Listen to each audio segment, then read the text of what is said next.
Próximo do oceano, uma barreira sedimentar. Imensos tabuleiros continentais cobertos por uma floresta verde e úmida.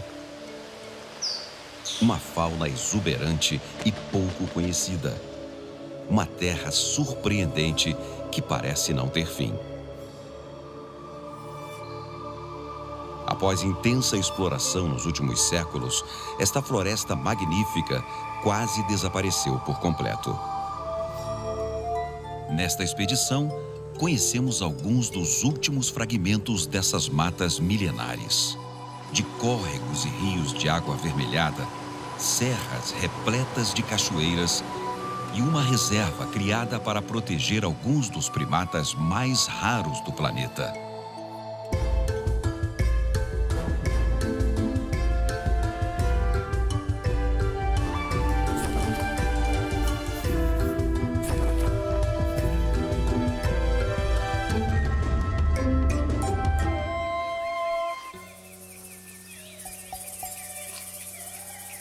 Estamos no final da estação chuvosa, mas aqui, na verdade, chove o ano inteiro e a mata é sempre verde. No interior desta floresta vivem árvores extraordinárias. No sul do estado da Bahia, em Porto Seguro, fica o Parque Nacional do Pau-Brasil. Criado em 1999, protege uma área de floresta atlântica singular, com quase 19 mil hectares.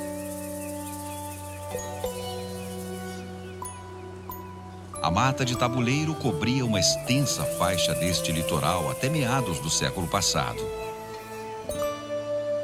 Uma floresta exuberante, de árvores avantajadas, com troncos retos e muitas bromélias. Conhecida como a Ileia baiana, apresenta espécies amazônicas, mesmo separadas por milhares de quilômetros.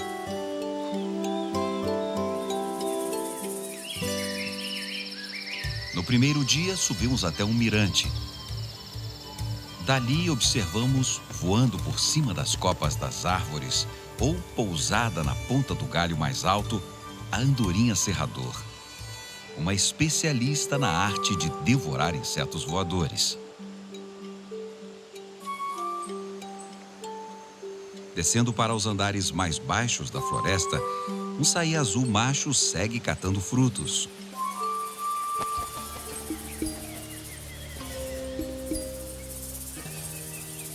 No interior da mata úmida, um habitante exclusivo dessas baixadas litorâneas, o tangará rajado. Este macho voava de arbusto em arbusto com grande agilidade, sem parar muito tempo num só lugar. Não estava ali à procura de alimento. Poderia até ser curiosidade, mas era precaução. É sempre bom ficar atento a intrusos como a gente.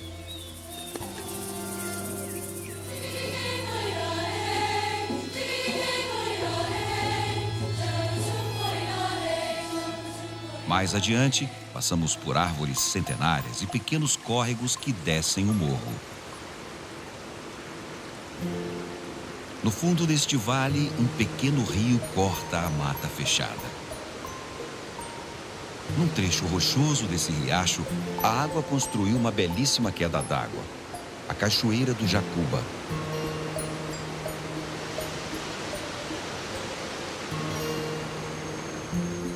Este córrego deságua no Rio da Barra, rio pequeno que atravessa o parque e que, dizem, teve o seu momento de fama. Por conta de suas águas avermelhadas, recebeu o nome de Brasil e foi até retratado em mapas do início do século XVI.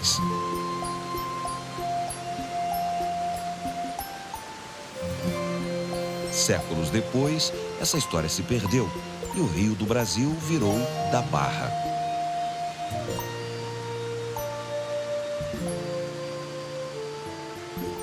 Perto de suas margens, encontramos uma ariramba de cauda ruiva. Esta ave bela escolhe um galho exposto e fica lá, de olho nos insetos que passam. Ao localizar um, voa com muita rapidez captura o bicho e retorna para o mesmo ponto. E fica assim quase o dia inteiro e nem liga pra gente andando por perto.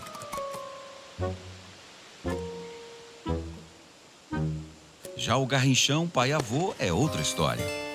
Tímido e arisco, vive nos trechos mais emaranhados da floresta e é quase impossível vê-lo direito, cantando ou caçando insetos.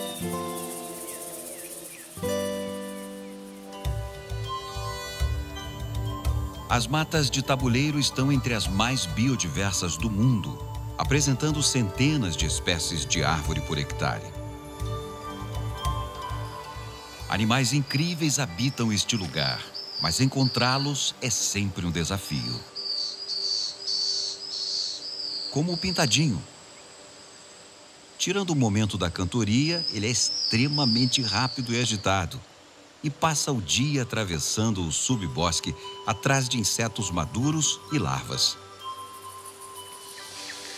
Outro habitante desses estratos mais baixos da mata é o papa-formiga pardo.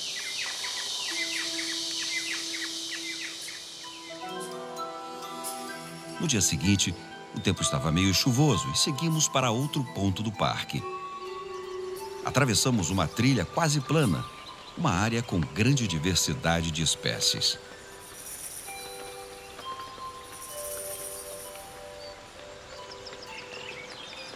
A trilha segue até uma poça de água cercada pela floresta. Dizem que aqui as antas se reúnem. Infelizmente, não conseguimos vê-las naquele período do dia. A chuva caiu e ficamos observando a beleza deste lugar.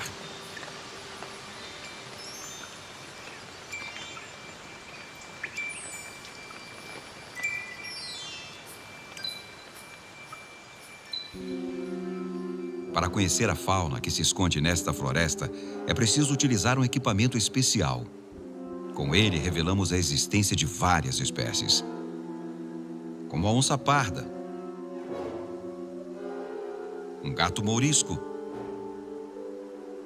e o veado mateiro. Este equipamento fotografou um animal que não esperávamos encontrar nesta região. Uma enorme onça pintada fêmea.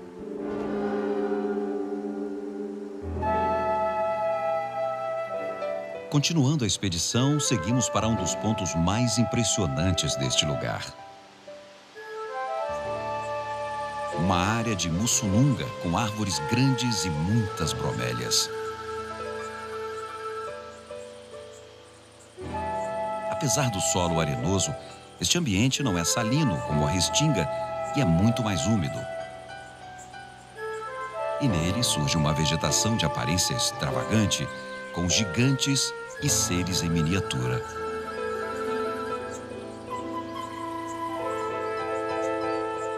Um lugar tão incrível que mais parece um jardim com bromélias de todos os tamanhos em diferentes estratos da mata. Inclusive uma espécie que atinge um tamanho gigante, que parece até pré-histórica. Além de toda essa diversidade de plantas, aqui vivem animais especiais, como este beija-flor de bochecha azul, numa pausa entre as refeições de insetos e de néctar. Com seu capuz vermelho, o cabeça encarnada macho habita os andares baixos e médios da floresta. Exímio dançarino, este bichinho precisa se esforçar bastante para conseguir a atenção das fêmeas. Estas, num tom esverdeado, ótimo para a camuflagem, ficam ali por perto, aguardando o início do espetáculo.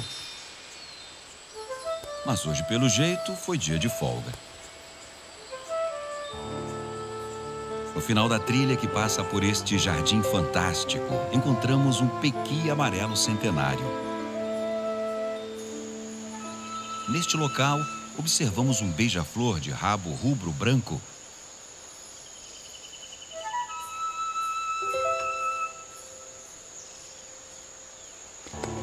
De repente, ouvimos o barulho de um galho se quebrando. Caminhamos na direção do som. Ali perto, um pica-pauzinho avermelhado bicava o tronco da árvore com vontade. estava na sua busca diária por larvas de insetos. Foi quando avistamos um grupo de bugios marrons balançando nos galhos das árvores. Este animal, criticamente ameaçado de extinção, seguiu brincando pela mata e muito rapidamente sumiu da nossa vista. Este não foi o caso da surucuá grande de barriga amarela. Esta moradora do cume da floresta come insetos e frutos e pouco se importou com a nossa presença. No alto da estrada, avistamos um araçari de bico branco. Mesmo distante do solo, ele não sentiu segurança e voou para longe.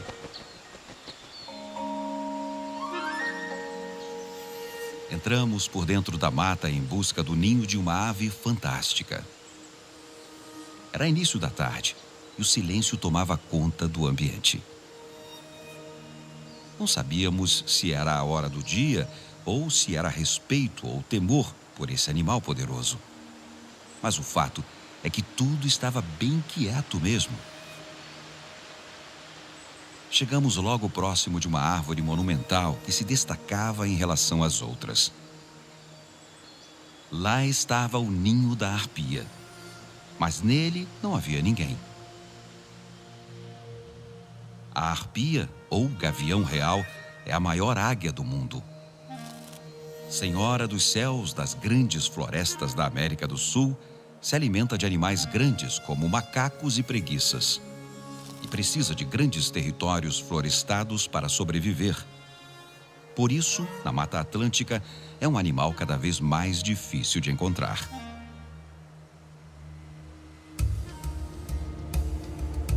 No último dia de expedição, conhecemos um personagem que a sua história é a síntese da história da Mata Atlântica e da sua exploração sem fim. Uma árvore explorada de tal forma que quase deixou de existir. Da sua madeira dura se produz uma resina vermelha como brasa, como o Brasil, que encantou os europeus que aqui desembarcaram e que se transformou no primeiro ciclo econômico deste país e que deu o nome a ele. No meio do parque, árvores de todos os tamanhos e idades.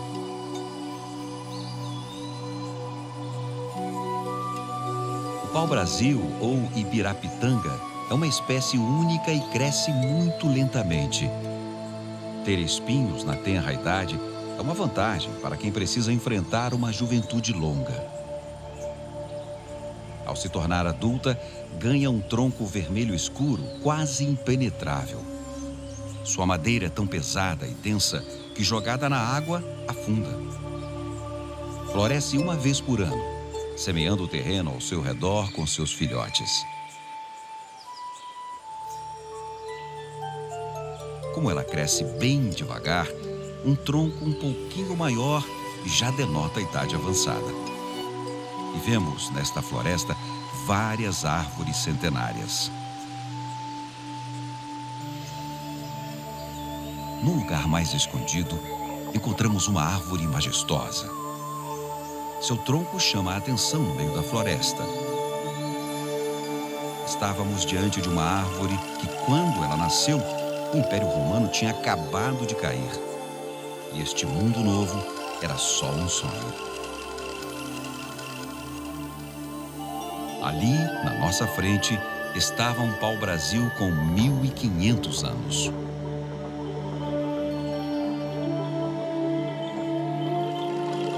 Este lugar é impressionante, com tantas espécies raras e ameaçadas e histórias milenares, é patrimônio mundial da humanidade.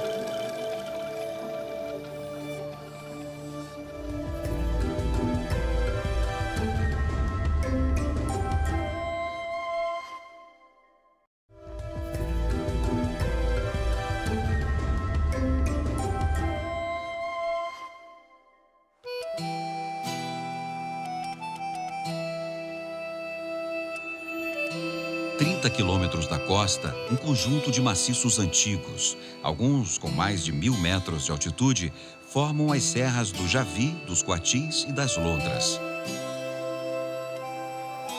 Este complexo montanhoso, coberto por florestas, captura boa parte da umidade que vem do oceano. E surge uma enorme variedade de cursos d'água.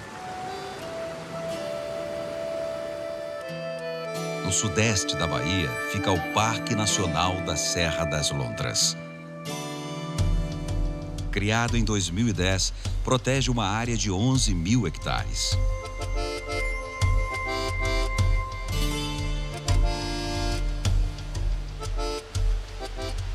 No primeiro dia de expedição, seguimos para a face sul da serra.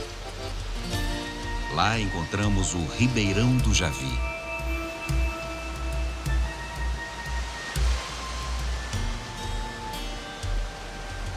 No meio da mata fechada, o ribeirão fica bem acidentado e surge um paredão de pedra por onde a água escorre.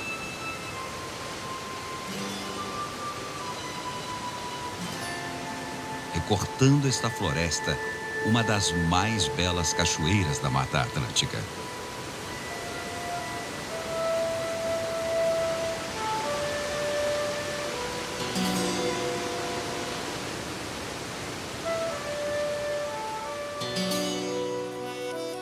O clima desta região montanhosa é bastante instável nesse período do ano. Mesmo com o tempo austero, rumamos para a face norte da Serra do Javi. E encontramos árvores cobertas por inflorescências como a pindaíba. No subbosque nascem palmeiras como o palmito jussara. No meio dos cipós e fuçando as bromélias e folhagens, vimos um limpa-folha gritador, um especialista neste ambiente emaranhado. Nas copas das árvores vive o animal símbolo do parque. O acrobata só foi identificado em 1996 e se pendura de cabeça para baixo, realizando movimentos inusitados para capturar o seu alimento. Mais para frente encontramos árvores poderosas, como o anhaíba. Perto, um estranho fungo aparece no solo úmido da floresta.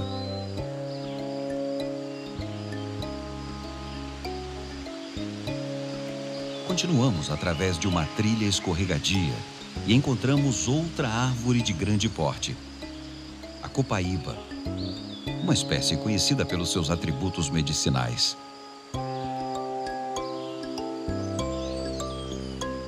Não muito longe dali, o tronco vermelho de um araçá sobressai na floresta.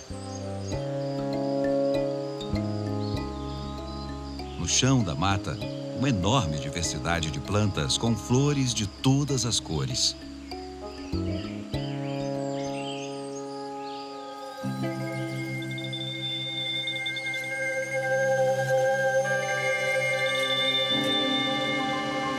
A trilha segue até o Ribeirão das Palmeiras e uma bela cachoeira.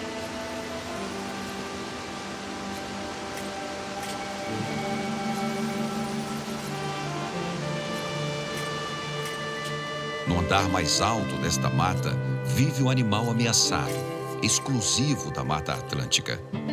A preguiça de coleira passa boa parte do dia de repouso e come folhas de mais de 15 espécies de plantas diferentes, de onde também tira água para matar a sede.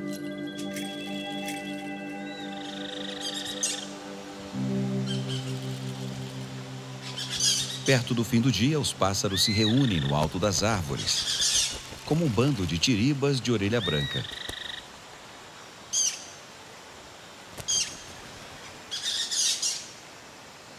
O gibão de couro sai à procura de abrigo para a noite.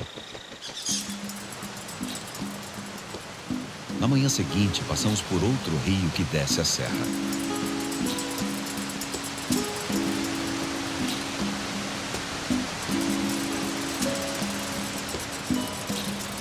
O braço norte do rio Una nasce no meio de uma floresta imponente, com uma biodiversidade impressionante, ainda pouco conhecida. O complexo da Serra das Lontras está conectado a outro fragmento de mata. No sudeste da Bahia, entre o oceano e a serra, fica a Reserva Biológica de Una. No seu entorno, um refúgio de vida silvestre de mesmo nome. A reserva foi criada em 1980 e possui quase 19 mil hectares. O refúgio surgiu em 2007 e acrescentou mais 23 mil hectares de área a ser protegida. Este pequeno mosaico de unidades apresenta um núcleo de mata madura, com árvores que se destacam no dossel da floresta.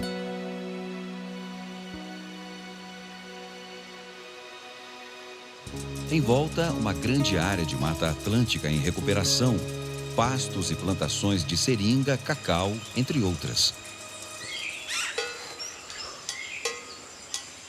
No primeiro dia de expedição, encontramos um bicho que motivou a criação desta unidade.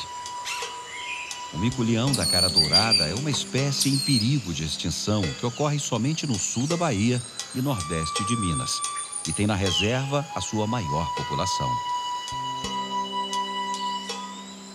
Perto, observamos outro primata que só existe nesta região, o sagui de vide. As duas espécies costumam compartilhar o mesmo território e às vezes se associam na busca por alimento.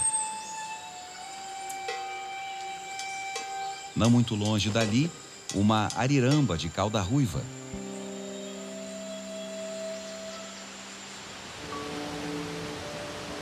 Dentro da unidade, fomos até a beira do rio Maruim. Este rio nasce entre as serras do Padeiro e das Trempes e marca os limites da reserva.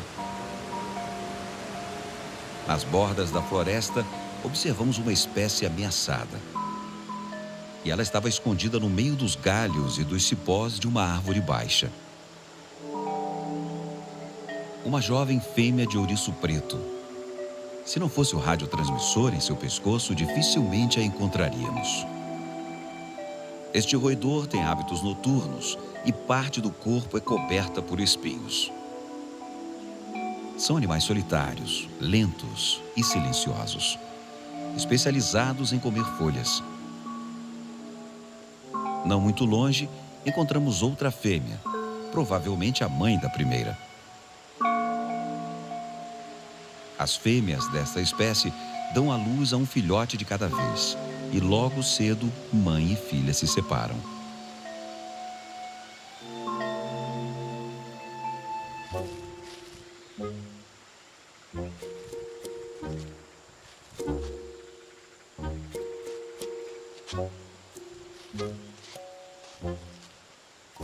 Na volta, um grupo de coatis, formado por fêmeas, jovens e filhotes, se deslocava à procura de alimento.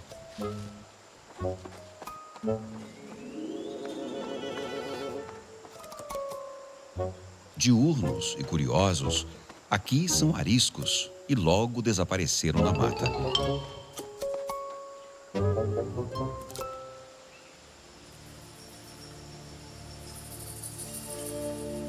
Na manhã seguinte, percorremos uma trilha cercada pela floresta, com bromélias e uma grande diversidade de plantas. Entre elas, a piaçava, uma palmeira que só existe nestas matas de tabuleiro do sul da Bahia. A trilha chega numa área de mussununga aberta. Nessa vegetação que cresce na areia, encontramos plantas adaptadas ao solo pobre e líquens. Minúsculas plantas nascem neste ambiente que no verão se torna escaldante. Um ecossistema diferenciado que se destaca na paisagem.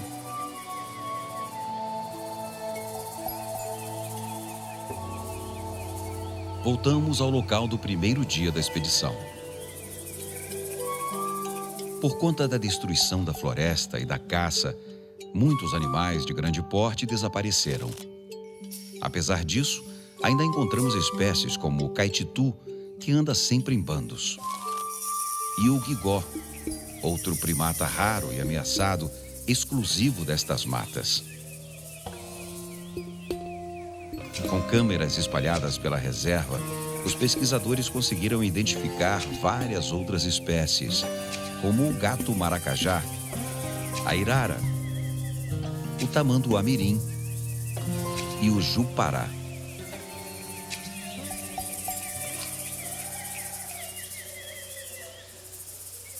O nosso objetivo era encontrar um primata que está entre os 25 mais ameaçados do planeta. Uma hora depois do início da caminhada, encontramos um grupo de macacos prego do peito amarelo.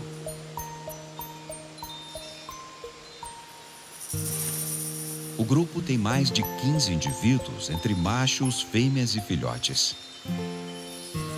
Uma parte se concentrava na catação, uma atividade social importante para manter a coesão do grupo.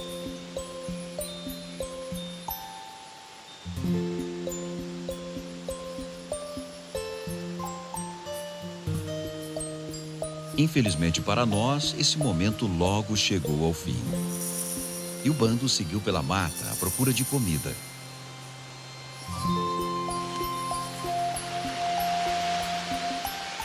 Foi difícil acompanhá-los. Metade da dieta desses bichos é composta por invertebrados, que eles capturam em buracos nos troncos, no meio da folhagem ou em bromélias. Os jovens aproveitam a pausa para brincar.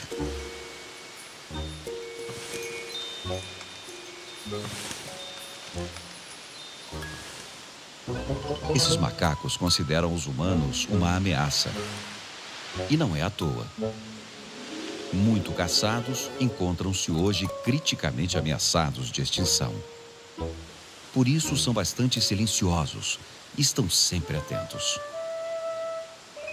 Além de invertebrados, consomem frutos e partes comestíveis de várias plantas. E apreciam também alguns alimentos exóticos, como frutos do dendezeiro.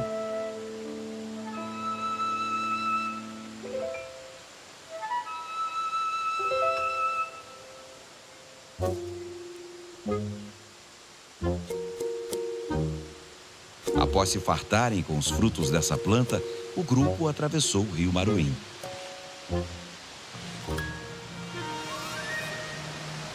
Sem ter como acompanhá-los, retornamos.